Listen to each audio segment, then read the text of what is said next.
Hello and welcome back to more Films Under Constant Critique, where we take a look at films, some good, some bad, and some downright awful. I'm Bungo Baikov, joined by our host, Maverick Drenzaria. This week we're taking a look at the film Supergirl from 1984. Now, before we get any farther, I just want to ask why. Why was this made? For who? And why did I have to watch this? I don't know. Ugh. But either way, welcome to Supergirl. The movie, it was released July 19th, 1984. In the United Kingdom, at least. It doesn't really say what the release date was for the U.S. It had a budget of 30. I found it. It was released in the United States on November 21st, 1984. That's a pretty big time gap. Oh, and this is interesting. Apparently, test audiences found the film overlong, and it was edited from 135 minutes to 105 minutes for the North American release. Oh. But anyway, it cost $35 million. And it made only 14.3 million back at the box office, which box office flop. In fact, actually, the failure of this movie led to the Superman rights going to Canon, which resulted in... So you mean to tell me we have these people to thank for Superman 4? Yep. Okay. So before you watched this, what were you expecting this movie to be like? I'm gonna be honest, so kind of what I expected to see was we'd somehow get, the titular Supergirl on planet Earth. No idea where she was gonna come from or who she was gonna be. I knew Jimmy Olsen was gonna be there, and that's about it. Wait. So, because I thought Supergirl was an established comic book character before this. She is, but this is one of the characters that I really don't know much about. Okay. So you haven't watched, the show? No, because when I watched the show, it was mostly the Batman and Superman specific ones. Because I know they made a Justice League show, but I didn't really see much of that. I think from what I do remember, actually, I think she did appear in one of the episodes of the Superman animated show. And I think it was just she was a different alien species altogether. So it did surprise me when they took the route in this movie that she's Superman's cousin. Okay, because I'm not overly familiar with the characters, so I wasn't sure. Because all I know, because there was that live action Supergirl show. Yeah, from a few years ago. I've watched very little of it. I thought about watching a few episodes before we did this podcast, but then I just to kind of compare. I watched the first episode, and that's it. Very different tone from this movie. Yeah, I'd imagine. But basically, you weren't expecting this movie to be completely insane. Yeah, no, okay, I don't even know where to start. The sorcerers kind of caught me off guard. I'll admit that. I was taken aback really just at the very beginning too. There's something wrong with this movie. It was someone's fever dream that they woke up and wrote down in a daze. It's because we're coming at this from different perspectives. Because I've seen this before a long time ago and barely remembered it. Whereas you went in completely blind. It was an experience. Although I'll let me tell admit, you. I forgot most of this movie. I couldn't remember most of it. So I also kind of went in blind because I forgot. And while watching it, I was like, I don't remember this being this crazy. What? But okay, so the movie was written by David Odell, who some of his other credits included The Dark Crystal. Have you seen The Dark Crystal?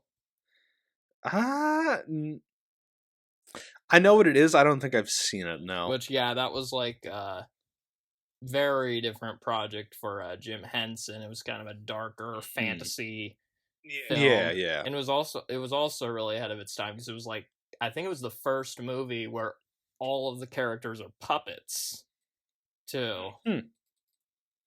And I know Max is a huge fan of that movie. He loves that movie. Yeah.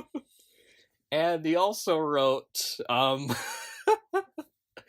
Masters of the Universe. No. How do we keep getting on to Masters of the Universe? We've mentioned it so many times. Oh, man. That's another movie I just want to purge from my mind. And although, come to think of it, the Phantom Zone in this movie looks kind of like something that'd be out of the Dark Crystal. Okay, yeah, no, we'll get to Universe. the Phantom Zone. We will. Don't you worry. We'll get to the Phantom Zone. Okay. So it was directed by a guy whose name I'm not even going to try to pronounce. Oh, do you not? Oh God, I can't pronounce. I don't know how to pronounce. Jano Schwark. But he's a French director. He directed the beloved sequel Jaws 2. Which, okay, I will say this, Jaws 2 isn't that bad, but it's still not a good movie. Roy Scheider makes it watchable. And he also directed a film which starred Christopher Reeve called Somewhere in Time. Huh. Which, it's actually not a bad movie. And in fact, that's good at least. In fact, actually, that's the movie that got him the job directing this one, because Christopher Reeve recommended him. That's pretty good. I'm looking at some of his. Another one I wanted to mention. He directed Santa Claus the movie. Which I mentioned that when we were doing the Superman 4 podcast. There's a line delivery in Santa Claus the movie, which I've always thought was hilarious, where John Lithgow says, "Fuck you!" But that's getting off topic. But Santa Claus the movie actually features the producers of some of the Superman movies, the Salkinds. Really? And some of the same writers. But yeah. And then somewhere in there, he ended up directing Supergirl. I will say, okay, one positive I will say right out of the gate, though, is I think Jerry Goldsmith's music score is good. It's pretty good. And honestly, another thing that I would like to actually praise this movie for is honestly the set design of just a couple locations. I think was just fantastic. The set design's pretty good, yeah. Some of the special effects, some of them. Yeah. That's so funny though. Wait, so Jerry Goldsmith did the music score for this movie, and it also starred Faye Dunaway, so it's kind of a little bit of a Chinatown reunion. Although, obviously, I would much rather be watching Chinatown, because, well, it's a good movie. It's a great movie, for one thing. Definitely better than this one. No shit. But I do think the music's good. It's a good score. Yeah. It's not as iconic as the other movies, but it's pretty good. And this movie does feature one returning cast member. Would you like to name who that is? Yeah, good old Jimmy Olsen. The only man to have made it through all 4 Superman movies and the spinoff. Wait, he's in all of them? Oh, wow. I think he is. That's great. Yeah, he's in the first 4 and Supergirl. So congratulations, Mark McClure. You're the only one that made it to all 5. They almost got Christopher Reeve. What? Okay, I just pulled up, actually. So, Mark McClure, he's the guy that played Jimmy Olsen. I just pulled up his filmography real quick. Apparently, he played, he had a cameo role in the Justice League movies.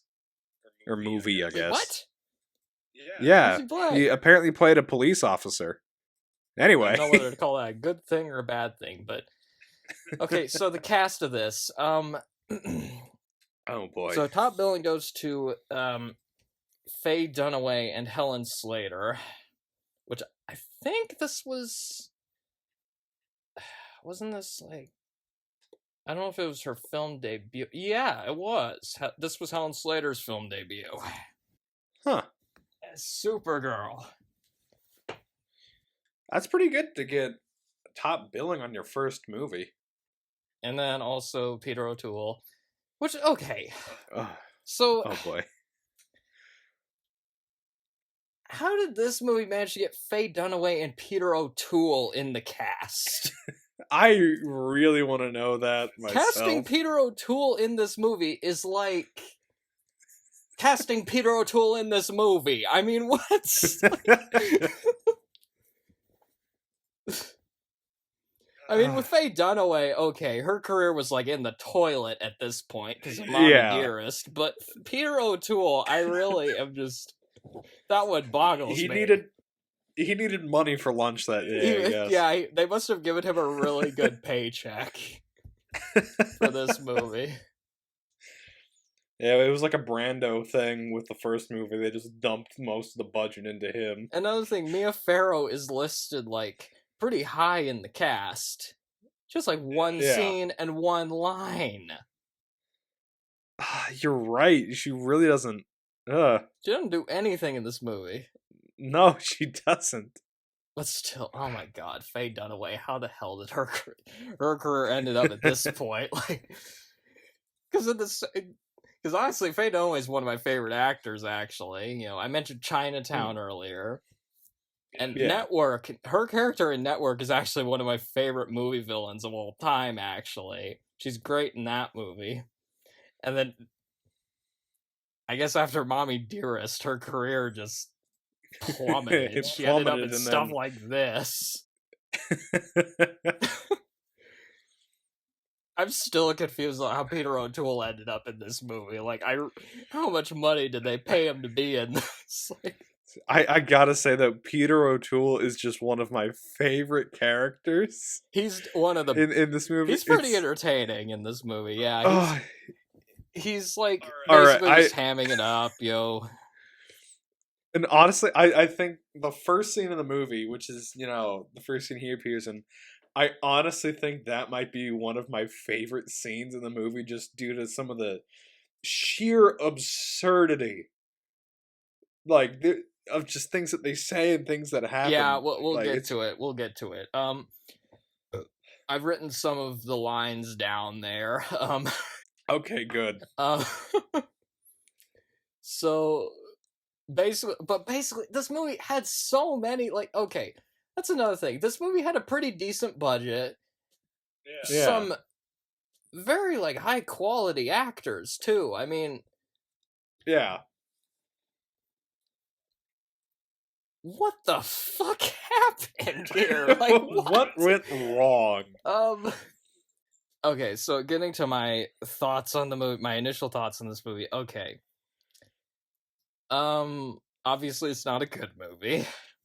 I think we've established that. But actually, of the movies we've done for this podcast, this is one of the ones that's come the closest for me to being hilariously bad. Yeah. Because there's so many scenes in this movie. I'm like, what? Like, what were they thinking? But it's kind of like Batman and Robin. Okay, it's kind of like Batman and Robin for me, though, where it approaches... that where some of it is just absolutely hilarious, but it just goes on a little bit too long. It's 2 hours, you know, it kind of, you know, loses some steam in parts. I will say, I expected it honestly to be like Batman Forever or even Superman 4 bad. Like, that's kind of where I expected it to be. I'm glad that it's not nearly as bad as those, that there is some entertainment value here. Some, okay. So you got some entertainment value out of it. Yeah. Which, okay, you brought up Superman 4. Okay, Superman 4, I think this movie's better than Superman 4. Yeah. Because in that movie, the special effects weren't finished. and the script was a mess. So like, because that movie, it looks so unfinished that you can like practically see the super glue and stuff. I mean, oh my god! But Yeah. whereas with this one, it feels like the script wasn't finished. Like, okay, so let's get into the plot of this thing. Okay, so the movie opens up in Argo City, which is like this. It's on Krypton, right? No, it's not on Krypton. You see, it's in inner space, not outer space. Okay. Oh, that's right. Yeah, that's right. He even So says that too. Peter O'Toole's yes. character says, Saturn and Earth are in outer space, but we are in inner space. So Argo City is like this kind of. It looks kind of like the Kryptonian cities that we saw before, except a bit more curved, a lot less crystals, but it, very bright white. Everyone's still kind of dressed like they're in some sort of Greek tragedy in the future. and you mentioned the set design was one of the positives. I would say this is one of the parts where you can see that.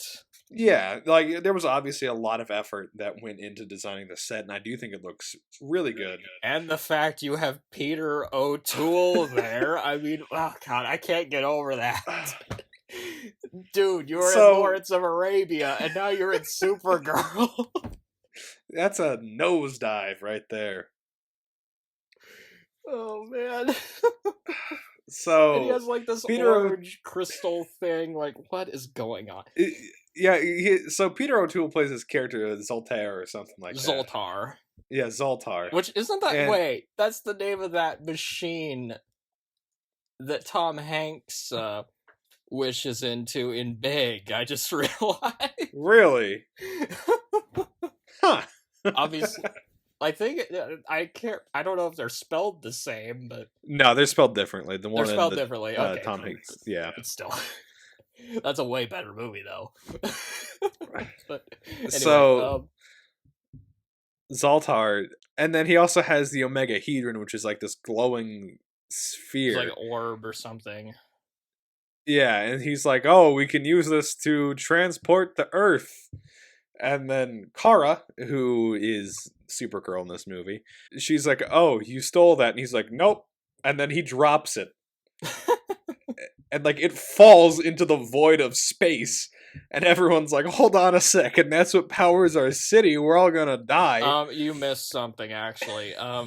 It like brings a drawing of a dragonfly to life. Oh, that's right. That I think Supergirl was like drawing with it or something, and it cuts a hole in their dome. So now they're dying due to lack of air, which I've got to say that, okay. All it took was that. That is like the most unstable atmosphere ever, if that's the case. It like rips through it like plastic. Like, what? So it rips through it. They're running out of air. And then I don't know what Peter O'Toole was on during this scene. But it's just so weird to see his reaction. He's like, "Yes, we're all going to die unless we get the Omega Hedron." He's also like, but we can get it something like airy, glittery stuff at one point. Yeah. And it's just like, what is he on? I think I read that because I was like trying to figure out, was this before or after he gave up drinking? Because for a long time he was like drinking buddies with like Richard Burton and Richard Harris and some of those other guys. But I think this was after he gave up drinking. Because I was like thinking like, okay, this early part of the movie, I'm like, because he seems out of it. Like he's just. I found the exact quote, by the way, where he goes, "I must be sent to the Phantom Zone. Your suffering will be short. Mine, forever." It's just like, what are you talking about? No one's trying to get you sent to the Phantom Zone. You're just trying to dip out so that you don't die in this slowly sinking starship. This is just the opening, too. Oh, it's so bizarre. This is just the opening. But basically, so they have to get this orb back or they're all gonna die. I mean, basically. And unfortunately, this is the last you see of Peter O'Toole until 3/4 of the way through the movie, basically. So then Kara ends up deciding, well, I need to go get the Omegahedron. So then she follows it basically into space and then to Earth, where she turns into Supergirl along the way. But like while she's like flying through it, she's like in this like amusement park ride. It like looks like an Yeah. amusement park ride, and she goes through a wormhole or something, which kind of reminded me of 2001: A Space Odyssey. But anyway, which again, way better movie, obviously. Yeah. And she ends up on Earth. And doesn't she just already? She just already has her costume. Yeah, no, and she wasn't even wearing that when she left Argo City. She was in like those like robes, and now she's just suddenly, oh, look at me, I'm But that's Supergirl, I'm another on thing. Earth, What let's is go. up with the costumes that they're having those characters? Because Peter O'Toole's like wearing this weird robe thing, and like, oh my gosh, like what? And then you get a scene of, oh god, we're back to Superman 4 territory. When they sing, and then we get a scene of. That's how. Because that's really what it is. There is no cohesion to these scenes. It's just like, okay, we're moving on. Plot's in this direction now. Let's go. But basically, okay, you're introduced to Faye Dunaway as Selena and Peter Cook as Nigel, which that's another thing. How did Peter Cook end up in this movie? Like, what? Listen, there's a lot of people that needed money really fast, I think. I guess. And they're basically having a picnic. And it's like the most bizarre picnic ever because Nigel's like all like happy, and then Selena's like, "Teach me magic." He like calls her pumpkin at one point, and then the Omegahedron. Yeah, it basically just falls there. It like falls there. She catches it, and then just decides to leave Peter Cook. Okay, and actually, hold on. We've actually skipped over something very important. Okay, what did we skip over? And it's what Selena and Nigel are. Nigel is like a professor or a teacher who's also a warlock. And Selena is and a witch. Selena is trying. Yeah, she's trying to be a witch. She's basically a witch. What? Okay. Wait. Like, how do we know she's a witch? Well, like she wants to be a witch. No, She's trying to This get. is a rhetorical question. How do we know she's a witch? Because she's made of wood and weighs the same as a duck. Yeah, anyway, sorry, I had to fit that in somewhere. But that's another thing. Why is there a witch in a Supergirl movie? And let's think about that a little further. The only people that we have seen in the 4 Christopher Reeve Superman films that have powers are Kryptonian or are Nuclear Man. Who is part Kryptonian. Because the rest of the villains have been Lex Luthor or fake Lex Luthor. So all of a sudden we just get this massive revelation that, oh yeah, magic's real. Yeah, that was something that made this movie really entertaining for me. It was just like that dissonance of there being a witch in the midst of all this. Because, like, why? Well, not only that, but in like the comics, Superman has been shown to be weak to magic. So you'd think that you might want to, bring in these magic users in an actual movie so you can raise the stakes. So it's not just, hey, Lex Luthor is here again. Were they really just that out of ideas? Like, they just couldn't... Like, there's no one else to draw from. We need to get the witches and the warlocks involved. There have to be other villains you can land on before you get to so witch. many other villains. There have to be other villains. Like, what? Like, you couldn't have done like a Gorilla Grodd movie yet. Like, and then as soon as like Selena gets the Omegahedron, oh, that's right. Yeah, she just knows what it is already. Yeah, she's like, it will give me magic, and then it moves on, and then we're on to the next scene. There is no cohesiveness. That's like how every scene ended for me. Was I would just like be watching it and then go, it's like, hold on, that's wait, it. What? I would just be like, wait, what? What just happened? What? And there was just something about just how confusing it all was and how ridiculous it was that made it engaging for me. Because you gotta pay attention to know what's even happening here. You miss out on like 5 minutes and suddenly you're lost. It's a new scene. We've moved on. Okay, I will say, okay. The flying effects in this movie actually aren't bad. Yeah, they're pretty good, especially compared to Superman 4. Superman 4 cost about as much as this movie made at the box office. That's how... That's kind of sad.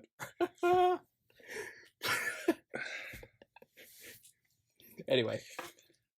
So then we kind of get a scene of Supergirl testing out her powers, which she seems to learn a lot faster than Clark Kent did. Yeah, she like used her laser eyes to open a flower for some reason. Yeah. I don't know. There was also a scene, I don't exactly remember where it is because this movie's a bit of a jumble in my head, but she uses like her X-ray vision to see. But then if you look on the lasers coming out of her eyes, it's the image of what she's seeing on the lasers. Wait, what? I don't remember that. It was like she was like looking through like a concrete wall, and the lasers were like slowly expanding, and like it was what she was seeing through the wall was on those lasers. That's weird, huh? It's far from the weirdest thing in this movie, though. To be fair. Yeah. And I will say, some of the camera shots are nice. Basically, like, yeah. I mean, on a technical level, it doesn't look bad. Yeah, no, it looks pretty good. If I was just like channel surfing and I saw this for like 5 seconds, I'd probably think, oh, that looks like a fairly decent movie. Or like if the volume was off so I couldn't hear the dialogue. What about Batman Forever? If you saw 5 seconds of that, what would you think? Nah, I don't think even that could save it. Or what about Superman 4? I don't know. I'd have to give that one a shot. There might be I a don't few know that scenes one where you go, where if you land on it, you're like, this doesn't look too bad. At least until you get to the some of the flying stuff. Yeah. Okay, so is it just me, or is there not much of a plot here so far?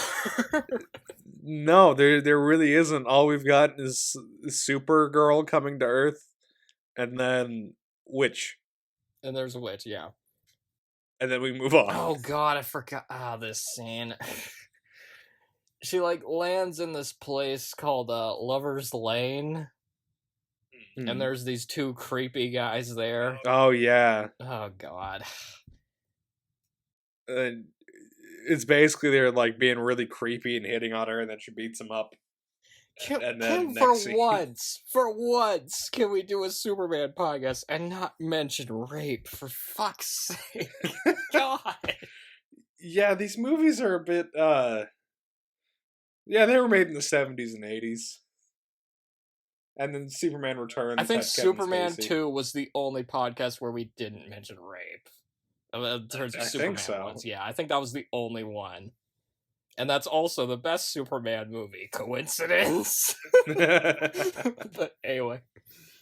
But one of them is wearing an A&W shirt, and he's actually played by Matt Frewer, a.k.a. Max Headroom. Oh. Max Headroom is in Supergirl. I did not notice that. It's probably because he's not wearing the makeup. But anyway. True. So we get a scene where Selena throws a party for all of her witch friends. Because apparently she has those. And like Wonder Woman there has like these glasses that are like red lips. Yeah. Which, where the hell do you buy those? I mean, what? And I don't remember exactly what happens here. I think she like put a rat in somebody's food or something. Yeah, I think it was basically just her going, whoa, look at me, I got magic powers now, and you don't. Powers, yeah, showing off to her witch friends, which... Why is this in a Supergirl movie? What? Like... Which, wait, does this scene have anything to do with the main plot? No, I don't even know if anyone in that scene really appears again. Then why is it there? I have no idea. Oh god. This movie's falling apart faster than Superman 4 was. At least in terms of plot, anyway. But yeah, okay. So Supergirl decides she's going to go out and find the Omegahedron, and to do that, she creates, like her alter ego, Linda Lee, to enroll in an all-girls school. But she does that by okay, there's like a baseball game going on there, and that I think that's part of what wakes her up. Yeah. And there's a rabbit there or something. But anyway. Wait, rabbits and witches. Oh my god, more Monty Python. That rabbit's dynamite. But anyway, I think it's a different colored rabbit though. So, but anyway, Yeah. So she just looks at a girl who's going to school there, and then suddenly she's just dressed and looks like her. Yeah. So it like changes her hair color, which is that an established power? Like not that I know of at all. That would be really handy for Superman if he's able to do that. That Would be incredibly. Oh, and something else I forgot to mention. Her cover identity, Linda Lee, also happens to be the cousin of Clark Kent. Yeah. How did she learn about Clark Kent? I don't know.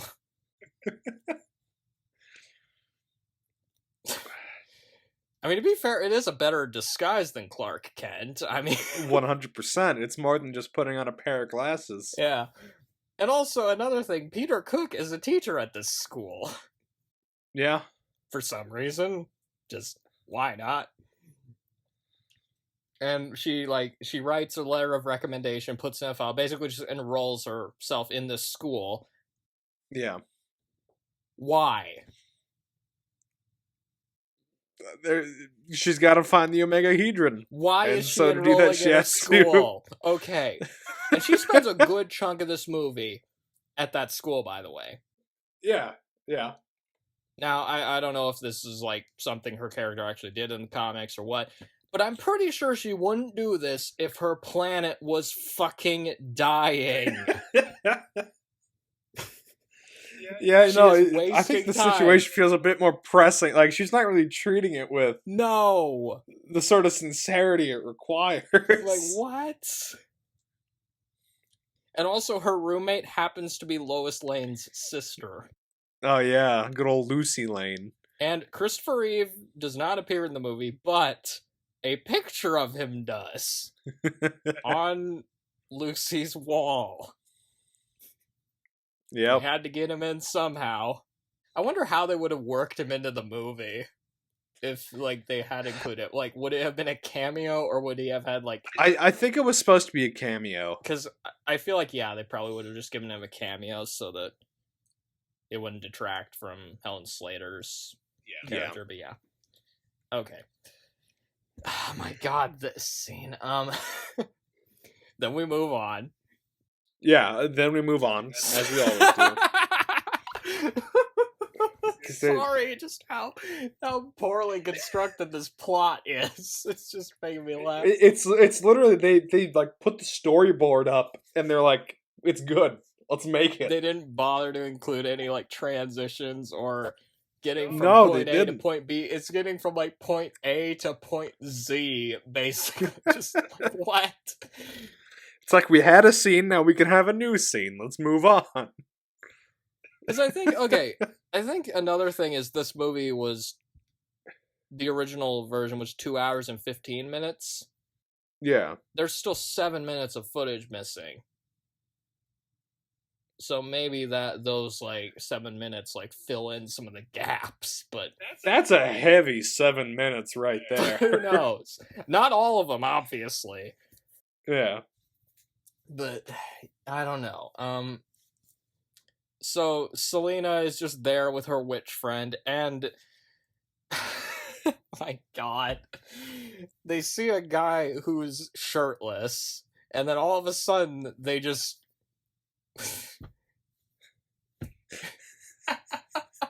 They basically just thirst over him, and they're like, "All right, time to make a love potion." Basically, yeah, they create a love potion to make him fall in love with her, which, okay, she's basically the fairy godmother from Shrek 2 now. I mean, what? Like, yeah.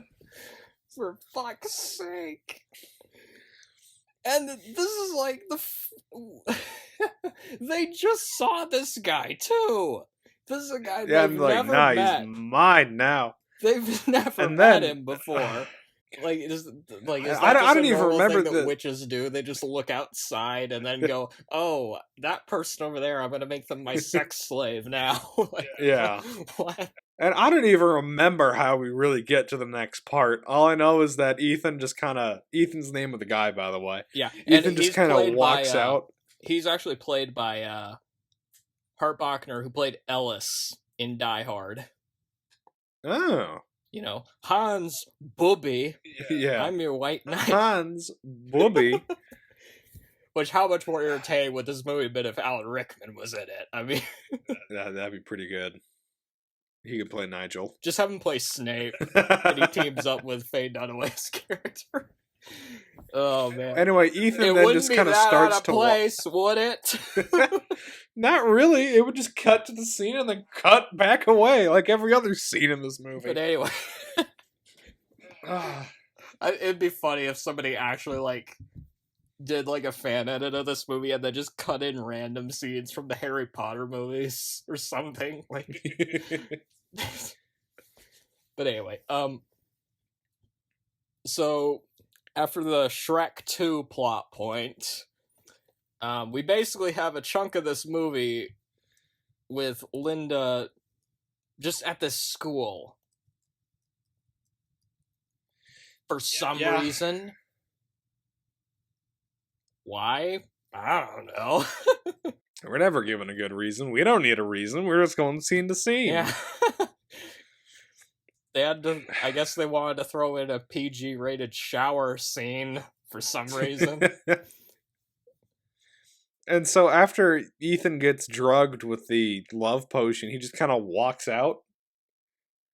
And so to get him back, the witch has to animate, yes, the scene.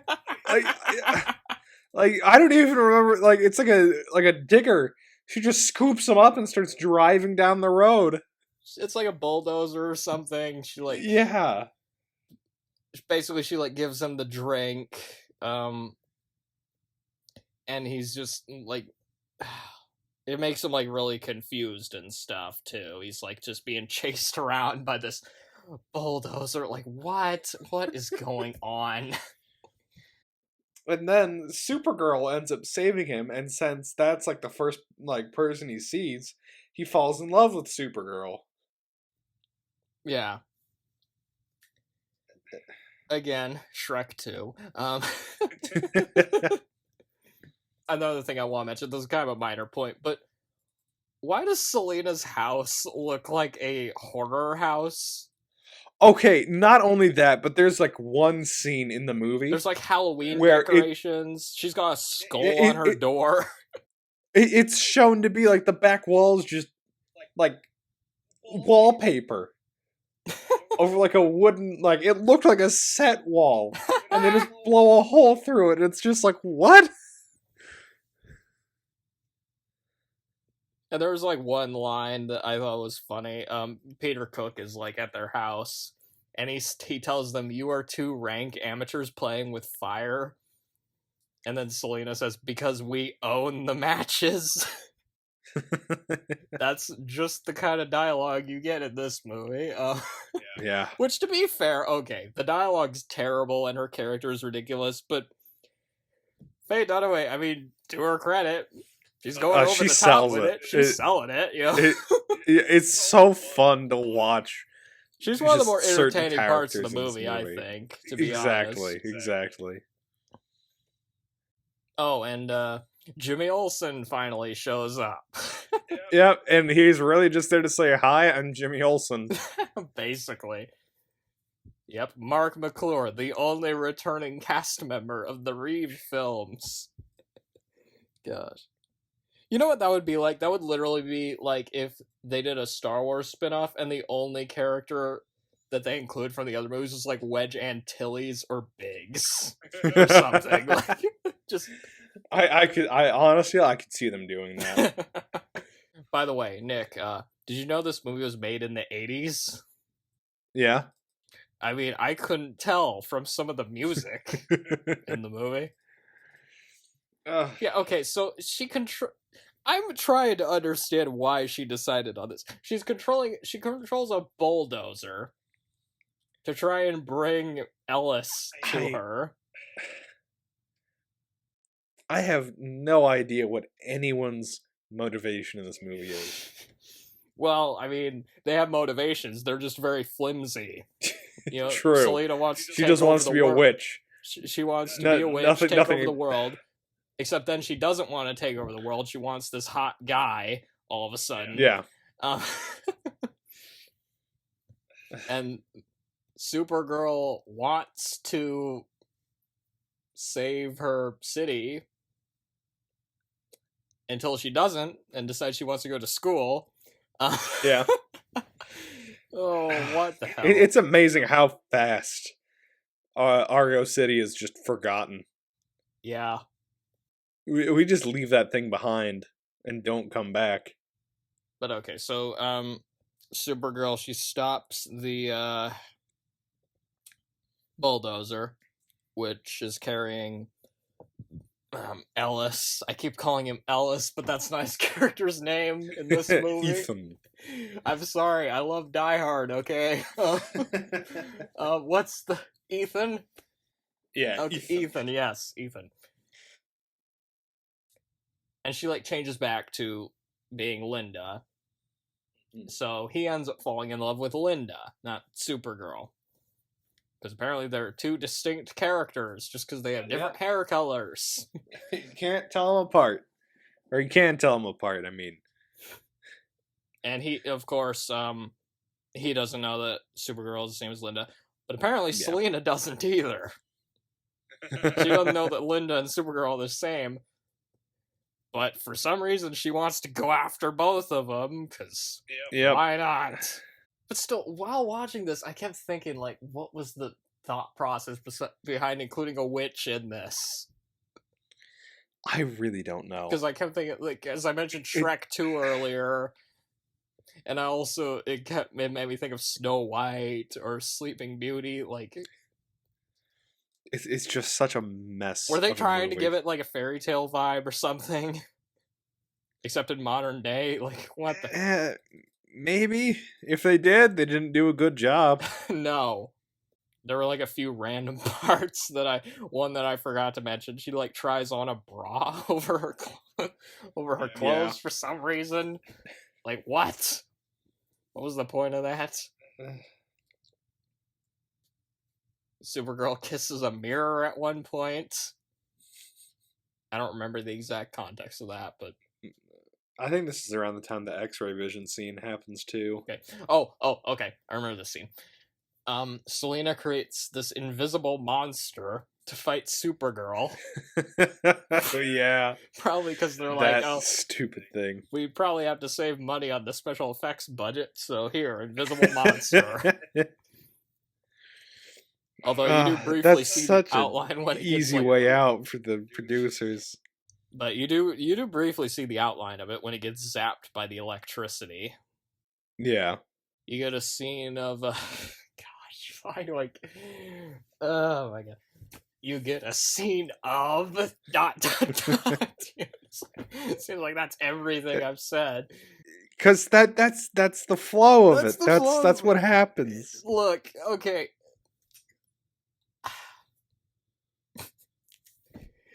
Whoever's listening to this, look, I know that this is a mess, but try watching this movie. It's even more of a mess. So she changes back and walks by the witch's house. Which, another thing we forgot to mention, Selena has this like other witch friend that's kind of just there.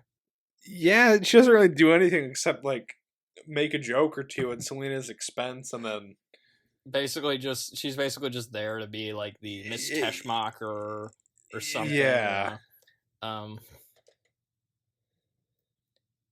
Yeah, okay, so Linda walks by the witch's house. Ellis brings her...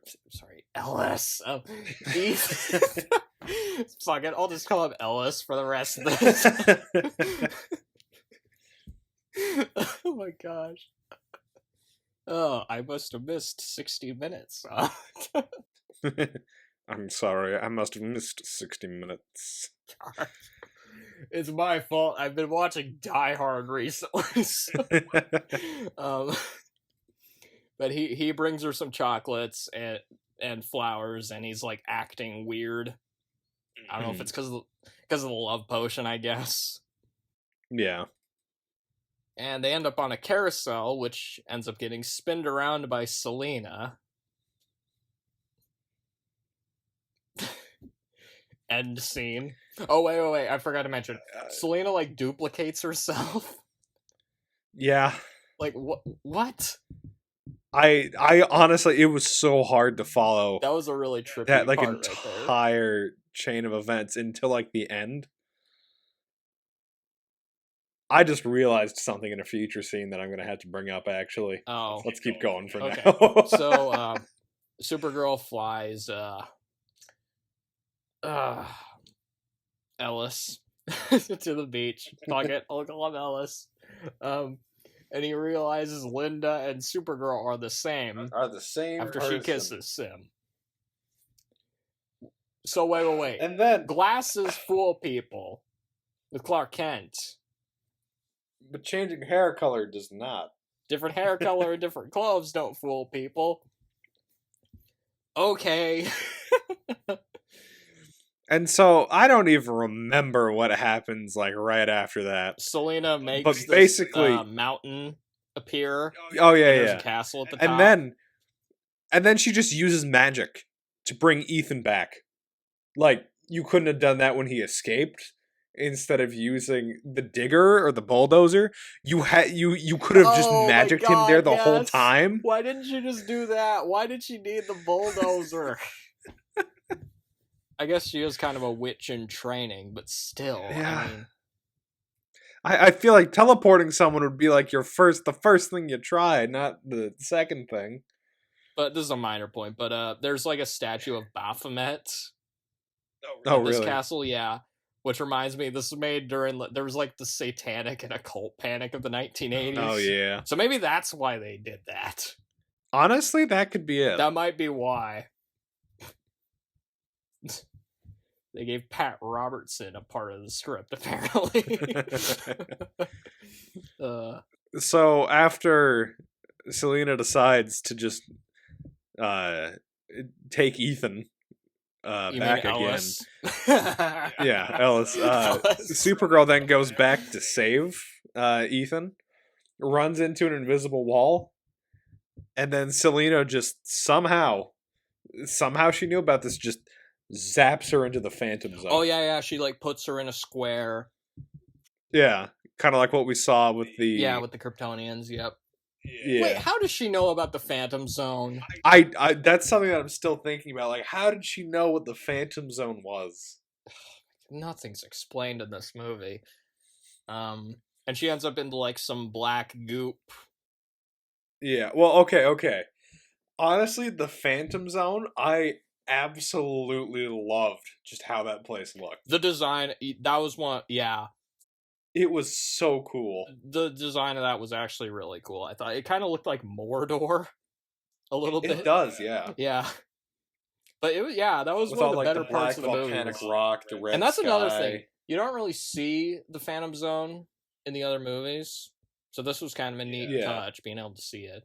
But it's like basically cool. It's like all red, and there's like black rocks and stuff. There's like cyclones. The air is like all red.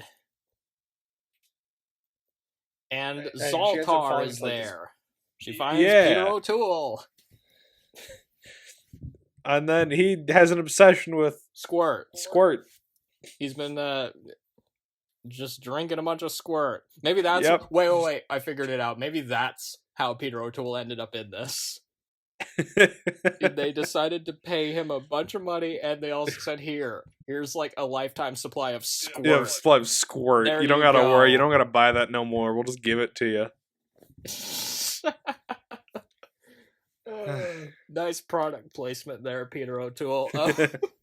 And like, it's not even subtle. He just goes He squirt keeps saying like it every too, 5 minutes. I kept like wondering why he was saying squirt, and then I realized, wait a minute, is he talking about the soda? Forget I mentioned it. Have a squirt instead. Why was this written? I mean, it's not as like gratuitous as the Coca-Cola product placement in Mac and Me, where Yeah. you got the aliens being resurrected by drinking Coke. Oh man. But yeah, so they're stuck in the Phantom Zone now. Or, sorry, Mordor. Yeah. It seriously looks like Mordor. Honestly, this is the kind of Phantom Zone I would expect to see out of something like Man of Steel. Yeah, because that's another thing. The rest of this movie is so, like, kid-friendly and, like, jovial. Well, besides the rape. Attempted rape, Yeah. obviously. Gosh. But the rest of the movie, it seems, like, really frolicky and, like, playful and...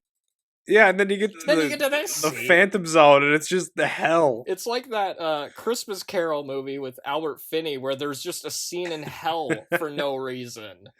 Yeah. Gosh. Which that was another thing. This movie, it kind of felt like they were trying to aim it at a younger audience than the other movies in some parts. Except for oh my gosh. Oh, and then you get another scene of Selena, which, one of my favorite lines of the movie, in a movie filled with bad lines, this might be the worst one, where she says, what the box wants, the box gets. Gosh. There's another one, I thought, where Supergirl, like, shows up. I wouldn't if I were you.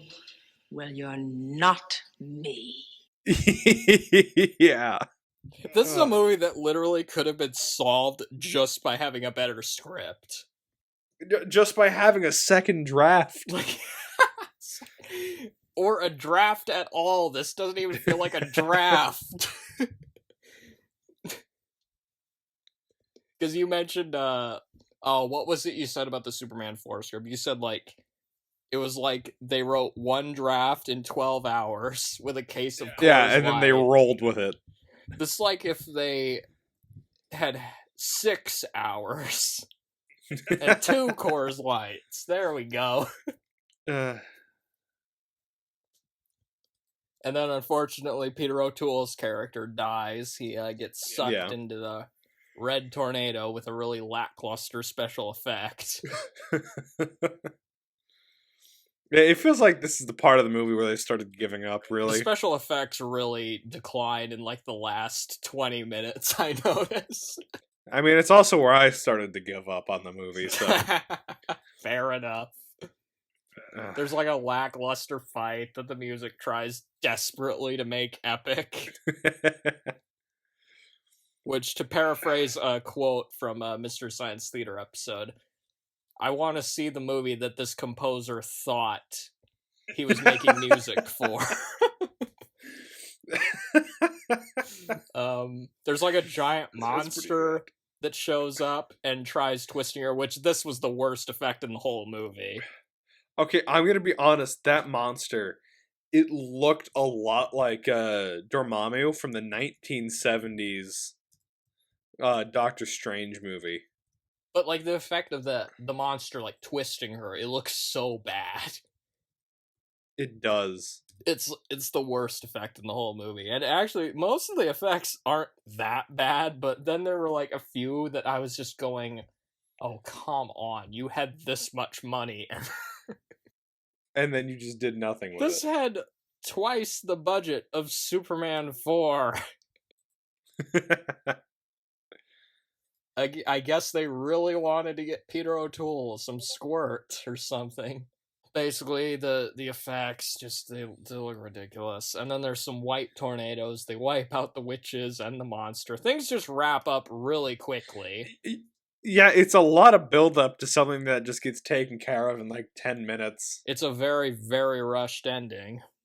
And that's basically the movie. I can't remember what happens after that. Well, basically, Ethan and Linda are like, "Hey, we love each other," and then Supergirl goes and grabs the Omega Hedron and flies back to Argo City, saving them, and that's it. The movie ends. It's like, okay, we wasted 2 hours of time. It's like now it's let's like a just collection wrap it of up. it's like a collection of 8 scenes that kind of have something to do with one another. Again, like, it really feels like they made a storyboard and they just stuck exactly to what the storyboard said. I think there might be some missing scenes because, like, I just Who knows? Maybe those 7 minutes were just absolutely crucial to understanding the film. or maybe there was more in the script that was written, but they ran out of money and they couldn't film it. What in the hell was this? It's honestly a painful movie to try to just remember. Because the problem with Superman Returns was that it was pretty boring and unforgettable, forgettable. Unforgettable. Yeah, no, it was pretty forgettable. In this one, a lot of these scenes stand out in my mind. I just don't remember what order they happened in or for why. There's just no cohesion. It doesn't feel like a legitimate Supergirl movie either. Like it feels more like No, it It doesn't. feels more like a fan fiction. It's so bad. Or you know those like scripts that were like written by AI, Yeah. like Harry Potter in the portrait of what looked like a large pile of ash. It feels like that kind of where just nothing makes sense. The plot is all over the place. Just Yeah. the dialogue's ridiculous. And then they somehow managed to get enough money to get Peter O'Toole and Faye Dunaway to be in it. And Mia Farrow. How did they get Mia Farrow to be in this? What? But I will say though, okay, I know you said it was painful. For me, actually, a lot of it was really funny. Actually, I will admit I did get a lot of enjoyment out of just the sheer stupidity of a lot of the moments. Like the chase on the street with the bulldozer. mostly the stuff with Faye Dunaway, I'm assuming.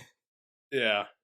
And then, of course, that opening scene, which just really sets the mood for the I really whole wish movie. Peter O'Toole had more screen time in this. Like, Yeah. although I can understand why he probably didn't. He was probably just like, oh, I'll just take this as a cameo, basically. I'll try not to waste too much of my own time. He looks like he's having fun, though, at least. You know? Yeah, he does. He's relishing some of the goofy lines he's given. There's just something about this movie. It was just so bizarre, so haphazardly written that it was really engaging for me. I feel like I'm gonna remember this movie for a while, even though I don't want to. There were a few parts I felt it dragged, though, mainly just the school stuff. I thought, Yeah, whenever it tried to focus on her like private life, I think it kind of took a nosedive. like, I don't remember anything that Jimmy Olsen does in this movie. No, I know he shows up at the end in one of the cages. And you wait, you just watched this movie too. Yeah, I just watched it. Like, I literally finished the movie an hour before we started recording. And I don't remember. Is this your brain trying to forget it? It might be. My brain's trying to purge this. You're trying to suppress these memories. I'm going to listen to this at some point. I'm going to be like, I don't remember watching that movie. There are some positives. I will give the movie some positives. I thought the production design's good for the most part. Yeah. The sets are good, especially the Phantom Zone. I thought the Phantom Zone was really cool. Oh yeah, Phantom Zone was excellent. The music. The music's pretty good. Music. I actually thought Helen Slater wasn't that bad. I thought she was okay. Yeah. It's just that the script was fucking terrible, But I think she could have been a good Supergirl with a better script. Peter O'Toole and Faye Dunaway are entertaining. So there's that, They're fun to watch. They're great actors, and they're humiliating themselves, basically, but at least they provide some entertainment. And some of the effects are fine, but the plot is just nonsense. It's so bad, and then the dialogue is even worse. The dialogue is horrible. It's like this is like reaching levels where I think it might honestly be some of the worst dialogue in any movie I've ever heard. There are some lines that I was like getting like some Star Wars prequels vibes from. Like, gosh, like just yeah. What the box wants, the box gets. Or no, there were some lines that was making me think of like Battlefield Earth. Just like, which that's another movie that's another movie that's absolutely terrible, but I kind of enjoy it just because of how terrible it is. I still have not seen Battlefield Earth. I've managed to avoid that so far. I think Battlefield Earth is funnier than this movie, to be honest. Gosh. With endless options for renewal. Or, what the hell was the other line? While you were still learning how to spell your name, I was being trained to conquer galaxies. It sounds like an M. Bison line. John Travolta's performance in that movie, I swear. His performance is just as ridiculous as like some of the performances in this movie, if not more so. Like, the costumes are more ridiculous in Battlefield Earth. Okay, so getting to some of the trivia about this movie. You're probably going to say no shit to this, but this was yet another Superman-related movie that was nominated for Razzies. Whoa! Who would have guessed? Although I'm not sure I agree with the categories. Got 2 nominations. I'll let you try and guess. I'm going to go Worst Picture and Worst Actress? Okay, you got one of them right. Faye Dunaway was nominated for Worst Actress. Oh. That's not who I would have expected. Oh, who are you expecting? The Selena's friend. I forget what her name is. Bianca? Is that who it was? Yeah, Bianca. Okay. But no, Faye Dunaway was nominated. This isn't the first time she was nominated for a Razzie either. She won for Mommy Dearest a few years before this, actually. Oh, okay. But she lost to Bo Derek in Bolero, which do not ever watch that movie. Dear God, don't. What year did that come out? Oh, 84 does. That was a canon movie. I forgot about that. In fact, don't watch any movies from that director, actually. But anyway, and the other nomination was for Worst Actor for Peter O'Toole. Really? He would be. It would make more sense to call it Worst Supporting Actor for one thing. Yeah. He's barely in it. I mean, I can kind of see Worst Actor. He was a bit just kind of monotone. He was kind of over the top at some points, kind of theatrical. Yeah. And I think it was also just really well-respected actor in this piece of shit. I mean, come on. Yeah.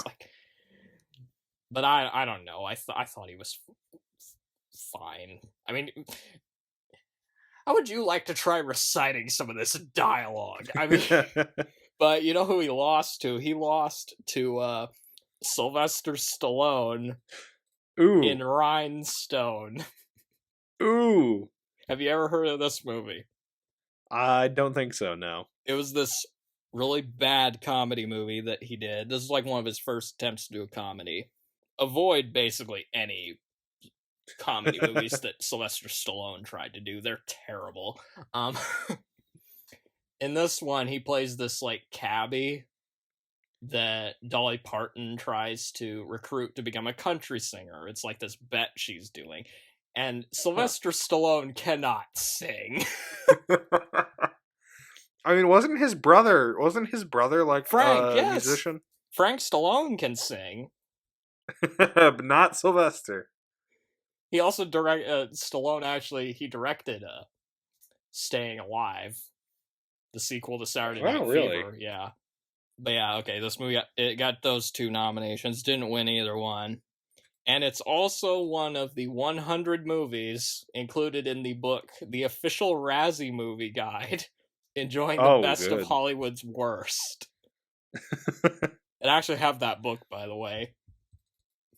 I have a copy of it. Are you going to try to make it through all 100 of the movies? There's a few I haven't seen, I don't think. But I could read a little bit of the entry for this movie. In this book, they include like one section for each movie called Dippy Dialogue. Okay. One that we didn't mention is where Kara is talking to Zoltar. She says, "The binary shoot, but you could never survive the pressure." And then Zoltar says, "That I can. Zip, zap, and I'm gone." Yeah, that's another good one. A less than shining example of a movie franchise carried 2 sequels too far. Supergirl proved not to be the nadir of the Superman films. That would be Canon Films' incredibly inept Superman 4: The Quest for Peace. But Supergirl is the funniest of the 5 Man of Steel movies, whether it's meant to be or not. Yeah, I'd agree with that. All right, I'm actually looking over some of the trivia, and I just read something that makes so much sense. Oh my god, what? Just so much sense. So apparently in the original script for this movie, Supergirl had to rescue Superman, who had fallen ill due to Selina's magic. Remember how I said earlier one of Superman's weaknesses in the comics is magic? Yeah. That makes sense. So after they couldn't get Christopher Reeve, they just removed the whole purpose for the witches to be there. Helen Slater did get a Saturn nomination for Best Actress. Huh. She lost to Daryl Hannah in Splash, which, yeah, makes sense. Splash is a better movie. Leonard Maltin. I know you like this guy. Oh, is he that reviewer? He gave it 1.5 stars out of 4, so again, fair. Not as good as Batman Forever. Stop comparing everything to Batman Forever, dang it, Leonard. He gave Supergirl 1.5 stars out of 4, which is the same rating he gave Superman 3. Oh, really? Lower than what he gave Superman 4. Which, I don't agree with that. He called it a super drag, long, dull, and heavy-handed. Yeah. Siskel and Ebert were also unimpressed. What'd they give it? I think Roger Ebert gave it 2 stars out of 4. They both felt that the makers didn't take the film seriously. Roger Ebert pointed out that the first 2 Superman movies worked so well because the actors and filmmakers were taking the movies seriously. Although he did think that Helen Slater was the best part of the movie. About her performance, he said, she shares with Christopher Reeve the ability to wear a funny costume and not look ridiculous. Yeah. We look at her and we see Supergirl. We look around her and we see the results of a gag writers convention.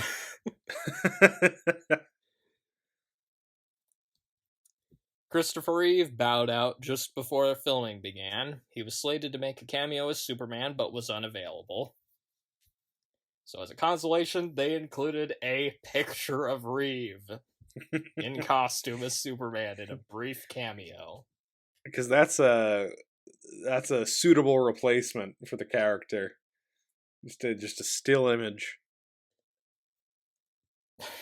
Apparently. Yep. A paper version of Christopher Reeve will do, not the real one.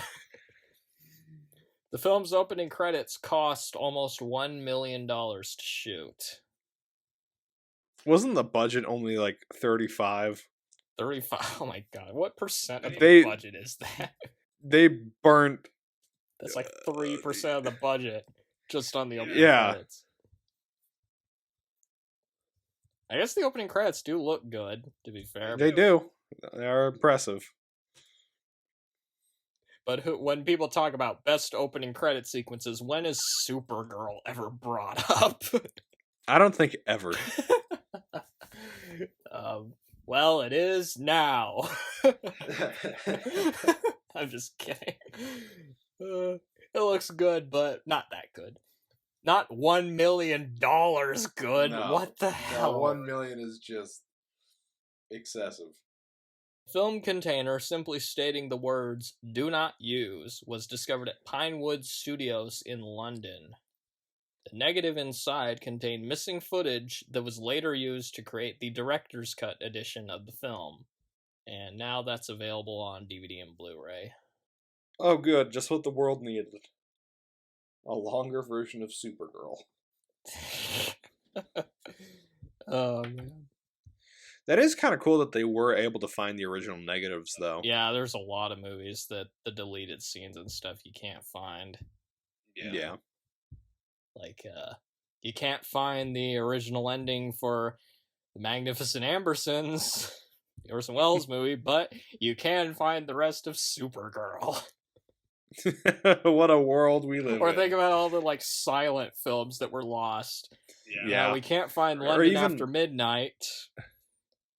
Or even all the Doctor Who episodes that were lost because the BBC just taped over them with newscasts. Yeah. Brilliant move there, guys. Oh, there's another idea. We could do the Doctor Who movies of Peter Cushing. Oh, gosh. I don't know if I could sit through those again.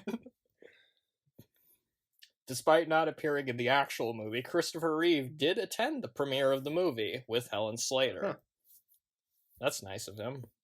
Yeah. I don't know what his thoughts on the movie itself were.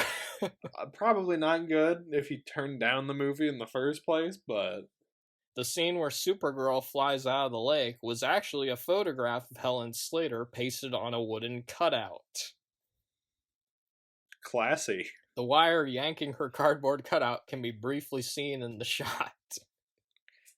Isn't that just wonderful? Wonderful special effects there. Special effects magic. The wonderful world of Supergirl. That's how I should have introduced this movie. Just welcome to the wonderful world of Supergirl. Because this feels like a Disney theme park attraction or something, not a movie. Yeah. Like, Something else interesting that appears in this movie is they try to explain why Superman isn't here, and they mention it's because he's off-world going to visit another galaxy, just which like lines in up with the Superman plot Returns. of exactly. Interesting. Helen Slater apparently later appeared in a few episodes of Smallville as Lara. So she just reappeared as Supergirl, basically. She played Clark Kent's mother. Oh, okay. That's a little confusing because wait, do they have the same name? She's Kara in Supergirl. Okay. Lara, Kara, they kind of sound the same. And she also got a recurring role in Supergirl. There's Supergirl's adoptive mother, Eliza Danvers. That's interesting. Huh. Apparently Brooke Shields was the first choice for the role of Supergirl, Did she turn it down? but was turned down because of her height. She was 6 Really? feet she was 6 feet tall, apparently. Did not know that Brooke Shields was that tall. Melanie Griffith and Demi Moore were also considered for the role of Supergirl. Oh, mentioning Dolly Parton again. Dolly Parton was offered $7 million to take the role of Selena, but she turned it down. Whoa! She claimed she couldn't play a witch no matter how much money was offered. Jane Fonda and Goldie Hawn also turned the role down. This made the least amount of money of all the Superman films. Yeah, only like 14 million. Like the original Superman, the actor playing the villain has higher billing over the title role. Nice. Peter Cook would later complain of Faye Dunaway's diva behavior on this film and her constant lack of punctuality resulting in delays. Yeah, that would might have get been pretty another annoying reason after a while. That might have been another reason the budget was inflated, now that I think about it. At one point, the producers even considered replacing her with Angelica Houston or Jane Fonda. Huh. And this isn't the first time either. There's like... There are other people that have complained about some of Faye Dunaway's behavior on film sets. Mm. John Travolta was approached to play Ethan. Oh. That would have been a choice. How old was John Travolta? Young, right? He would have been like... I think so. Because he would have been like, what? 30 or something? Huh. This would have been... Oh my gosh, mentioning this movie again. This would have been the year after Staying Alive came out. Oh, good. Gosh. That movie. Oh my lord. Yeah, John Travolta in this movie, I don't know how much that would have improved it. No, I honestly don't see how it really would have changed much. He already has such a small role overall, except for just being a MacGuffin, really. He's a human MacGuffin, basically.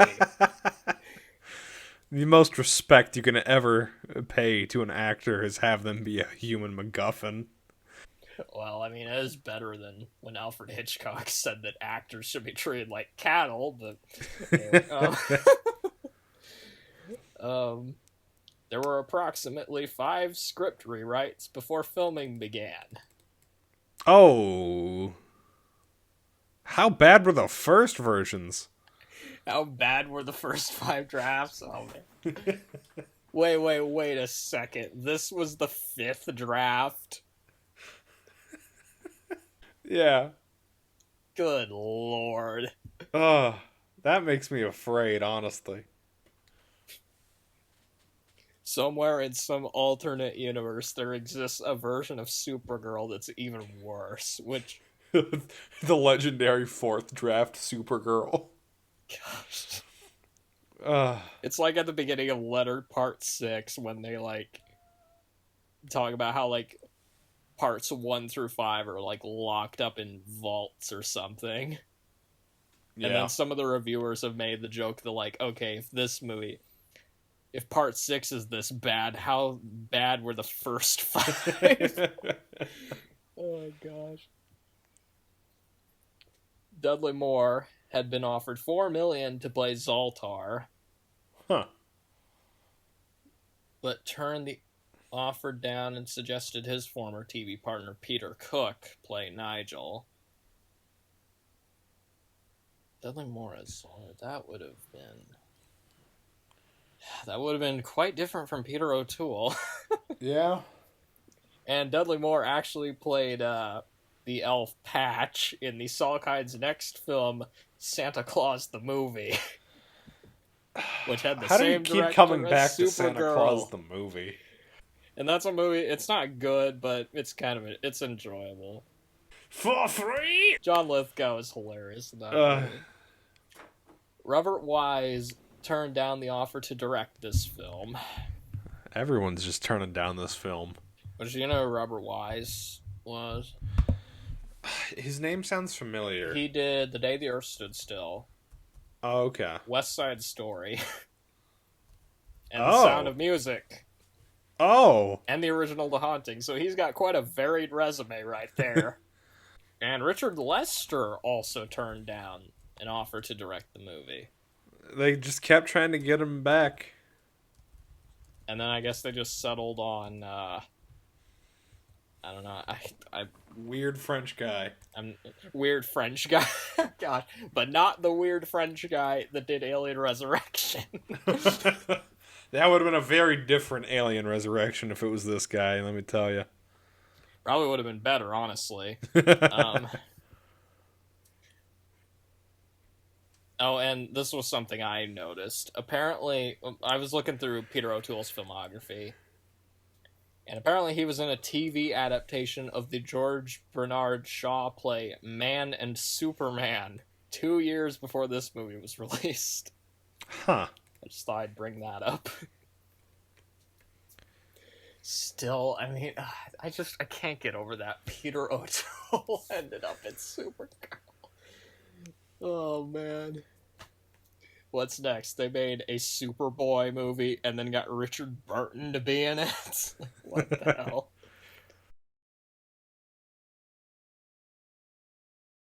Okay, so do you want to... I'll let you rank them first. Yeah. Just so, rank all the Superman movies that we've done. Yeah. Unless so you want to include Man of Steel in there. I don't know if you want to. No, I'm not. I'm not including Man of Steel in this list. I don't want to think about that one for at least a little while longer. Batman v Superman. So I'd say the worst one is definitely Superman 4: The Quest for Peace. That's some real bottom of the barrel film right there. I know one comment you made while we were doing that is the more you thought about that movie, the worse it became. The worse it gets. Like, you honestly have to watch that one with just your mind off if you want to make it through it alive. No, you have to watch it with, like, do. a lobotomy or something for it to make sense. Okay, continue, sorry. Yeah, so then after that, I would go Superman Returns, honestly. I think it's the second worst. Really? Yeah. Oh, that's surprising. Because for the most part, I think, seeing Kevin Spacey's performance was probably the highlight of that movie. But for the most part, that movie was just super boring. I didn't get, like, a whole lot really out of that. Because I know you said Supergirl was boring. Yeah, Supergirl was boring, but it was also weird enough to kind of keep me entertained a bit. And so I think just above, like, not a whole lot more, but just above Superman Returns is Supergirl. That is surprising. Honestly, when you were texting me earlier, I thought you were going to put Supergirl last. It sounded like you were not enjoying it. I still don't, but I get more enjoyment out of this than I did out of Superman 4 or Superman Returns. Okay, you can keep going now. Yeah, then after that, I feel like the order makes a bit more sense. So Superman 3, which, it's fun. It's fun. It's not horrible like the others. Some people really hate it, but I know we were pretty generous to it. Then after that, I think I would do Superman 1, and then I think the best one is Superman 2. Okay, my ranking is a little bit different from yours. Obviously last is Superman 4. Yeah. Obviously. I mean, I said right at the beginning, it was like, it's the most incompetent and brain-dead movie we've done on the podcast. But at the same time, it is watchable. It's watchable. It's so stupid, though. And so just... You can see, like, the sawdust leaking out of it. It's so unfinished. Like, what? Yeah. And, okay, of all the movies we've done, it honestly might have the worst villain out of any of them. Nuclear Man is pathetic. It's such a stupid villain. I know you really don't like Batman Forever, but come on, Nuclear Man. I mean... Yeah, Nuclear Man is a worse villain than the Riddler or okay. Two-Face is pretty bad in that movie, but I still think Nuclear Man's probably the worst. It's like they weren't even trying. Yeah. It's like they weren't even trying. And then as a joke, I threw in some of the Bollywood versions. Like right above Superman 4, I put the Bollywood Superman movie, which is basically just a remake of the first Superman movie. Except they like had footage of like they reused some of the footage from the first Superman movie. That's impressive. Yeah, it's not good. And then right above that is Supergirl, which again is such a stupid movie, but it feels more finished that at least from a technical standpoint than Superman 4. But honestly, it's hard to pick which one has a dumber storyline. Yeah. It really is. Because when you really think about it, you're just... I think Superman 4 is dumber. Superman 4, I think, is dumber. Because that one, like, it pays, like, no... Like, just zero attention to physics. Like, none. See, even though this one's bad, it didn't give me the seething rage that Superman 4 gave me. It's like Superman 4, it has, like, he's... we already talked about it. Yeah. But Supergirl, I don't want to think about that one anymore. But I think Supergirl's also just more entertaining because you have Peter O'Toole and Faye Dunaway. They're both just like going over the top, and that's kind of fun. I will say though about Superman 4, Christopher Reeve was still good in it. Yeah, just he was surrounded by a dog shit premise. Yeah.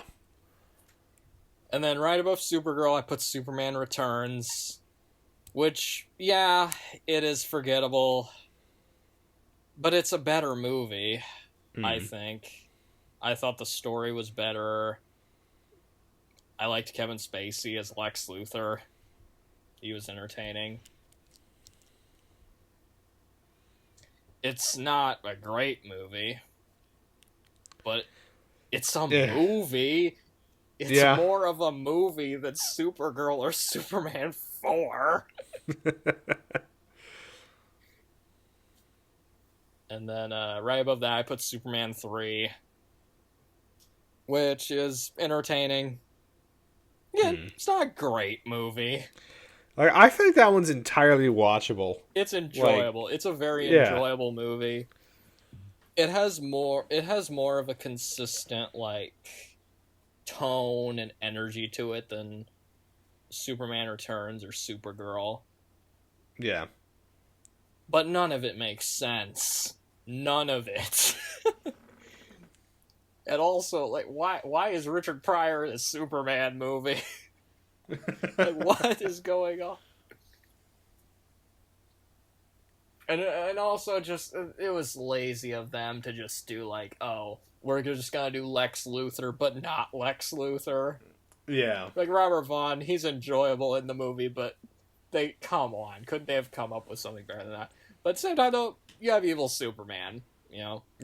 Like, evil that is Superman. honestly a great scene That in that movie. That is a highlight of just any superhero movie, if you ask me. Just that entire junkyard fight.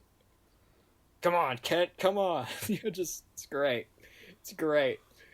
And then right above that, I put another Bollywood Superman movie called Daria Dill, which I also mentioned that one in the Superman 4 podcast.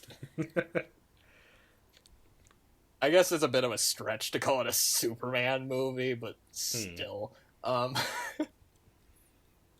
then, of course, right above that is Superman the movie. Yep.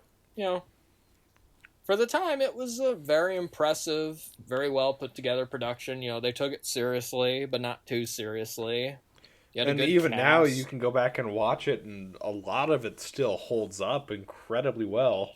Yeah, most of the special effects are pretty good. Christopher Reeve, of course, he's great. Still, if you ask me, he's still the best Superman. I don't think any other portrayal has come close. He was just perfectly cast.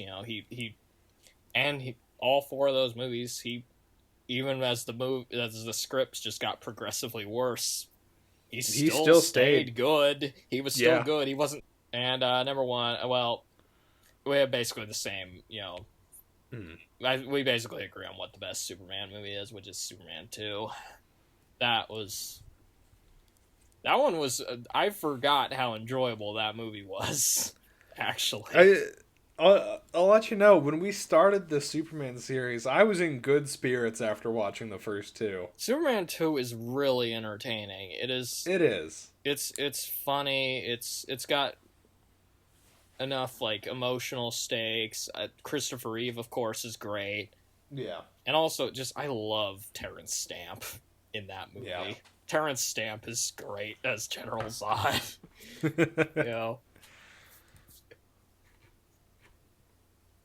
And generally, if I'm gonna watch a Superman movie, that's usually the one I think of is Superman 2. Yeah. And honestly, I think both cuts are pretty good, honestly. I mean, the Donner cut does have that stupid ending, of course. I still haven't actually seen the Donner cut yet. They reused the ending from the first movie, which is dumb. Yeah. But other than that, I think it's a pretty good director's cut. And yeah, that's the Superman movies. Yeah, we got through all of them. I have absolutely no idea when we'll do, like, Man of Steel or any of the other ones.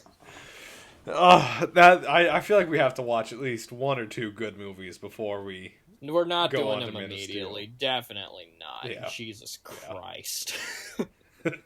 Now we gotta do the entire DCEU now. Let's go. All right, well, I think that about does it for Supergirl. Yeah.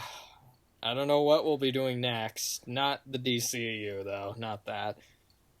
We'll have to figure out what to do. All right. Next. Well, I don't know. In that case, we'll be back next time. Yep. Whenever that is. Good night, you stupid idiot. Good night, you miserable slob.